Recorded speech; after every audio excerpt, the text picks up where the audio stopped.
దేవుడి నియమం.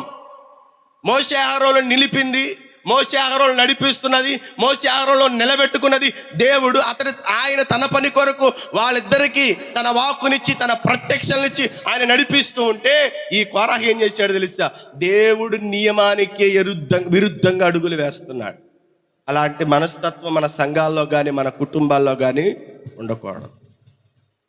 దేవుడు ఒక బాధ్యత ఒక మనిషికి అప్పగించాడంటే వాక్యంలో సమయలతో అంటాడు కదా, నరుని పైవేషము చూసి నువ్వు మోసపోవాలి.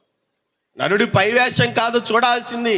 నేను మనుషుల పైరూపాన్ని చూసే దేవుడిని కాదు, అంతరంగమును చూసే దేవుడిని. ఎవరు నమ్మకస్తుడో, ఎవరు విధేయులో, ఎవరు నా మాట వింటారో, ఎవరు నా పని కొరకు ఉపయోగపడతారో వారిని నేను ఎన్నుకుంటాను తప్ప ఎవరిని పడితే వారిని ఎన్నుకోను. తల్లి గర్భంలో ఉండగానే ఇర్మియాని ఏర్పాటు చేసుకుని ఇర్మియా అంటున్నాడు, నేను చిన్నవాడిని, నేను బాలుడినయ్యా, మాట్లాడడానికి నాకు అధికం. ఇర్మియా బాలుడని అంటావేంటి? నువ్వు తల్లి గర్భంలో ఉన్నప్పుడు నేను నిన్ను ఏర్పాటు చేసుకున్నాను. నువ్వు అవయవాల నిర్మాణం లేక మునిపే నిన్ను ఏర్పాటు చేసుకున్నాను. నీకు రూపం ఒక్కటైనా రూపం కలగక మునిపే నేను ఏర్పాటు చేసుకుని నువ్వు రాజులను ఎదిరించాలి, ప్రజలు నడిపించాలి, రాజులకు సూటిగా నిలబడి నా మాటలు ఇర్మియా నువ్వు వెళ్ళంటే ఇర్మియా నేను బాలుడిని అనవద్దు. నిలబెట్టిన వాడెవరో తెలుసా?